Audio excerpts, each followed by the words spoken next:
Assalamualaikum warahmatullahi wabarakatuh. Perkenalkan saya Muhammad Haji Syiwinata, NIM 1903020030 dari MSPB 2019. Adapun video ini sebagai salah satu tugas laboratorium fisiologi hewan air. Baik, jadi di sini saya akan menjelaskan tentang sistem sirkulasi darah pada ikan. Sebelumnya, apa itu darah? Darah merupakan bagian dari sistem sirkulasi yang berfungsi mengangkut oksigen, karbon dioksida, dan nutrisi yang dibutuhkan ikan.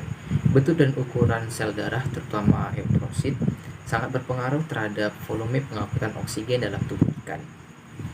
Darah ikan tersusun dari sel-sel yang tersuspensi dalam plasma darah dan diedarkan ke seluruh jaringan tubuh melalui sistem sirkulasi tertutup. Darah memberi bahan materi dari perantaraan difusi melalui dinding yang tipis dari kapiler darah dan kembali ke jantung melalui pembuluh yang kedua. Sisi pertama dinamakan sistem arteri dan sisi kedua dinamakan sistem vena. Darah tersusun atas dari cairan darah atau plasma darah dan elemen-elemen darah atau sel-sel darah. Plasma darah terdiri dari air, protein yang terdiri dari albumin, globulin, dan faktor-faktor koagulasi, lipid, serta ion. Adapun sel darah terdiri dari sel darah merah atau eritrosit dan sel darah putih atau leukosit. Sistem peredaran darah ikan cukup sederhana, terdiri dari pembuluh jantung, darah, dan pembuluh darah. Jantung ikan adalah struktur otot sederhana yang terletak di belakang insang. Jantung tertutup oleh membran perikardial atau perikardium.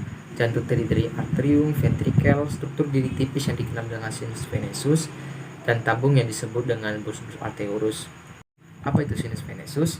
Sinus venosus adalah ruang tambahan atau kantung yang berdinding tipis, hampir tidak mengandung otot. Kantung berdinding tipis ini berfungsi untuk menampung darah dari vena hepatika yang dibawa dari vena kardial anterior dan posterior.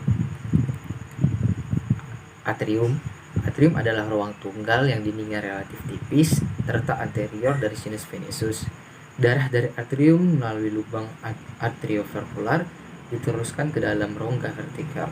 Lubang ini dijaga oleh klep atau katup atrioventricular supaya aliran darah tidak kembali ke rongga atrium. Inilah yang disebut dengan sistem sirkulasi tertutup, di mana ada satu arah saja. Lalu ada ventrikel. Ventrikel adalah ruang berdinding tebal, berotot, menerima darah hanya dari atrium saja, memompahkan darah melalui aorta ventral ke insang. Peredaran darah ikan disebut dengan peredaran darah tunggal karena darah dari insang hanya beredar dari ke seluruh tubuh, kemudian masuk kembali ke jantung. Jadi darah hanya beredar sekali melalui jantung dengan rute dari jantung ke insang, lalu ke seluruh tubuh dan kembali lagi ke jantung. Ada 3 bentuk saluran darah, yaitu arteri, vena, dan kapiler. Arteri adalah pembuluh darah yang alirannya menjauhi jantung atau saluran yang dilalui darah yang keluar dari insang dan menuju ke bagian-bagian tubuh.